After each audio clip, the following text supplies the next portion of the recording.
بسم اللہ الرحمن الرحیم۔ السلام علیکم ورحمۃ اللہ وبرکاتہ۔ آج میں آپ کو ایک پھول بیچنے والے کی کہانی بتا رہی ہوں۔ ایک پھول بیچنے والا تھا، وہ پھول بیچا کرتا تھا روڈ پہ کھڑا ہو کے، اور ایک دکان میں کام کرتا تھا، اس کے مالک کی پھول بیچا کرتا تھا۔ ایک دفعہ وہ روڈ پہ کھڑا تھا کہ ایک بہت اچھی معمر سی بہت امیر خاتون اس کے پاس گاڑی لے کے آئی اور گاڑی روک دی اور اس کو کہا کہ تم میرے پاس پھول دے دو، پھول خریدے، اور پھر کہنے لگی کہ تم میرے گھر میں ملازمت کرو گے، میں تمہیں گھر رہنے کی جگہ بھی دوں گی، کھانا بھی دوں گی اور تنخواہ بھی دوں گی۔ تو اس لڑکے نے کہا کہ مجھے یہ بہتر لگا کہ مجھے کھانا بھی ملے گا، کپڑے بھی ملیں گے اور تنخواہ بھی ملے گی، تو میں اپنے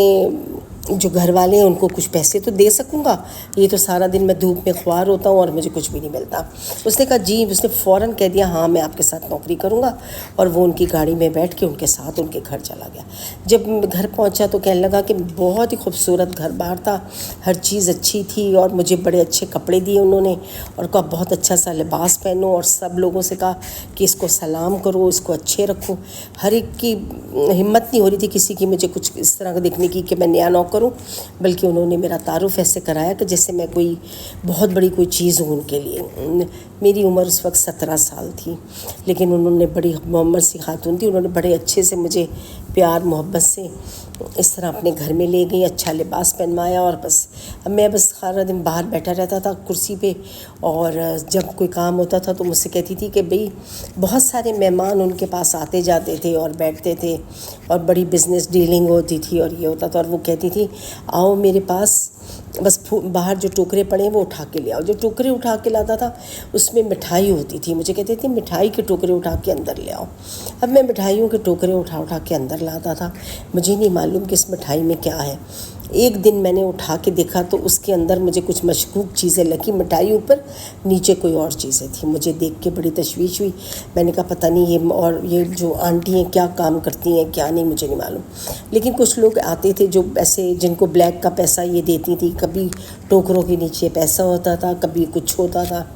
کبھی یہ کوئی چیزیں ہوتی تھیں۔ خیر میرا تو کام اپنی نوکری کرنا تھا، میں اپنی نوکری کرتا رہا۔ ایک دن ایسا ہوا کہ مجھے رات کو سو رہا تھا تو بہت شور اور ہنگامے کی آواز آئی۔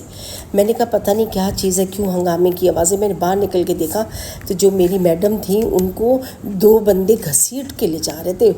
گیٹ کی طرف، اور وہ کہیں تھی میں نہیں جاؤں گی، اس طرح رک رہی تھی۔ اس میں سے ایک آدمی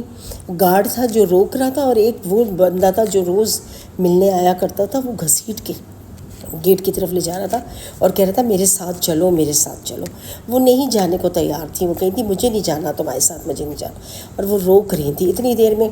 اسی لڑائی میں گیا، میں نے جا کے میں نے بھی روکا، میں نے کہا چھوڑ دو اس کو، چھوڑ دو۔ گارڈ سے میں نے کہا کہ فائر کر دو اگر نہیں کرے تو۔ خیر پھر انہوں نے منع کیا، فائر نہیں کرنا میڈم نے۔ تو میں نے پھر اس شخص کو گھوں سے مکے لاتے ماری، تو اس کے بعد وہ خود ہی بھاگ کے باہر چلا گیا، اور اتنے میں نے پیچھے مڑ کے دیکھا تو میڈم زمین پہ گری ہوئی تھی اور بے ہوش تھی، اور پتہ نہیں انہیں کیا تھا۔ خیر میں نے گارڈ سے کہا جلدی سے ڈرائیور کو بلاؤ، گاڑی نکالو، ان کو ڈاکٹر کے یہاں لے کے جاتے ہیں۔ ہم انہیں ڈاکٹر کے یہاں لے کے گئے، وہاں دکھایا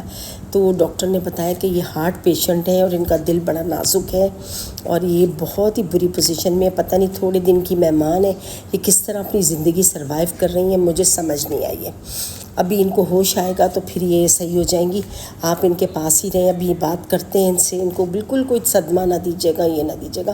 بہت تھوڑے دنوں کی یہ مہمان رہ گئی ہیں کیونکہ ان کا دل بالکل 15% کام کر رہا ہے۔ یہ سن کے مجھے بڑا دکھ ہوا، رونا آیا۔ میں نے کہا اللہ تو نے اتنی اچھا گھر دیا تھا، روزی دی تھی،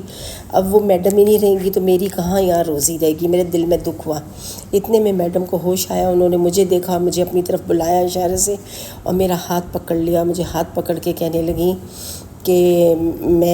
میں یوں اپنے بارے میں بتانے لگی کہ میں آج تمہیں اپنے بارے میں تھوڑا سا بتانا چاہ رہی ہوں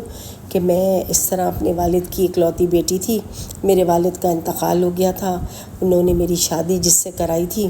وہ میری شادی کروا دی تھی، اور میں بس 1 سال میری شادی چلی، 1 سال میں ہی میرے یہاں ایک بچہ پیدا ہوا، اور وہ بچہ میرے والد کی انتقال ہو گیا، اور یہ میرا بزنس میرے والد کا تھا، اور میں اپنا بچہ ایک چھوٹا سا تھا 2 مہینے کا، میرے شوہر نے مجھے مار پیٹ کے گھر سے نکال دیا، کہا تم، اور میرے شوہر کے مطلب حالت ایسی بری تھی کہ وہ نشہ کرتا تھا، یہ کرتا تھا، اور والد تو میرے انتقال کر گئے تھے، تو وہ کہنے لگا کہ اپنے والد کی ساری پراپرٹی میرے نام کر دو، تو میں نے نہیں کی، بلکہ ہمارے یہاں ایک مولانا صاحب آیا کرتے تھے، بیچارے بہت غریب آدمی تھے، میں نے ان کو اپنے یہ بچے کو دے دیا، میں نے اپنا بچہ ان کو دے دیا، اور ان سے کہا کہ آپ اس کی پرورش کریں، میں آپ کو خرچہ بھیجتی رہوں گی، بچہ میں اپنے پاس نہیں رکھوں گی،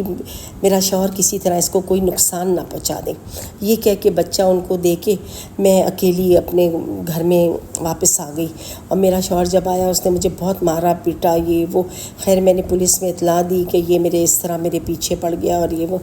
تو پولیس نے کہا کہ ہم آپ کو حفاظت میں لیتے ہیں اور یہ آپ کو نقصان نہیں پہنچائیں گے، اور یہ وہ، لیکن پھر بھی میرا جو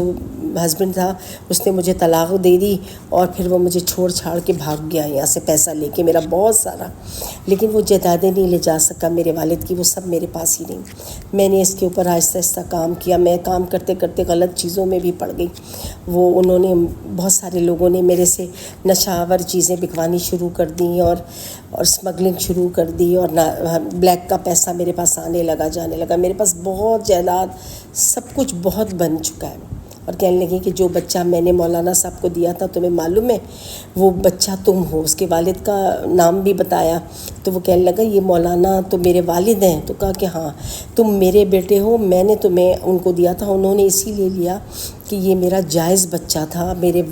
ان کے سامنے میری شادی ہوئی تھی اور سب کچھ ہوا تھا، تو انہوں نے اس لیے میرا بچہ مجھ سے لے لیا، اور کہنے لگے آپ بے فکر ہو جائیں، میں اس کو پالوں گا،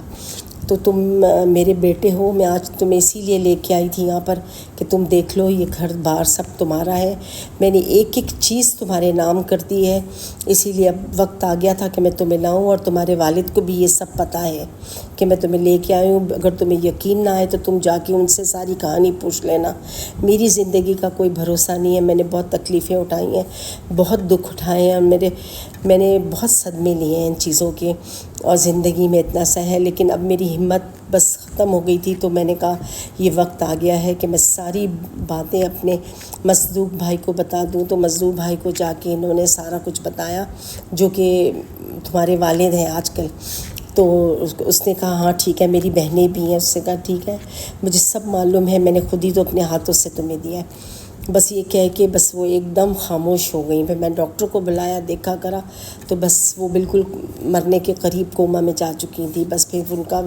ان کا میری والدہ کا وہ کہنے لگا کہ انتقال ہو گیا، وہ دنیا سے چلی گئی اور میں تنہا رہ گیا سب کچھ سہنے کے لیے، لیکن جو مولانا میرے والد انہوں نے جن کو دیا تھا وہ میرے بہت کام آئے، انہوں نے میری بہت مدد کی ہے سب کچھ حاصل کرنے میں اور رہنے میں اور زندگی بنانے میں، میں نے بہت سارا پیسہ اپنے والدہ کے نام سے ہسپتال بنائے، خیراتی ادارے بنائے، یتیم خانے بنائے، بہت کچھ کیا، اور نئے سرے سے اپنی کمائی سے میں نے جو پیسہ کمائی کا تھا اصل، اس سے میں نے پھر اپنا کاروبار شروع کیا، آج اللہ کا شکر ہے میرے پاس سب کچھ ہے، میں انہی کو اپنا والد سمجھتا ہوں، میری 3 بہنیں تھیں، میں انہی کو بہنیں سمجھ کے اپنی والدہ کو سب کو اپنے ساتھ رکھتا ہوں، اور میں بہت خوشحال ہوں الحمدللہ، میرے پاس کسی چیز کی کمی نہیں ہے، اللہ کا دیا میرے پاس سب کچھ ہے، لیکن میں آج بھی دکھی ہوتا ہوں کہ میری والدہ مجھے اتنے سے دن کے لیے ملی جن کی میں صحیح خدمت نہ کر سکا، نہ میں ان کو صحیح طرح دیکھ سکا، مجھے اس چیز کا دکھ زندگی بھر رہے گا۔ اگر آپ کو کہانی اچھی لگی ہو تو پلیز لائک اینڈ شیئر کیجیے گا۔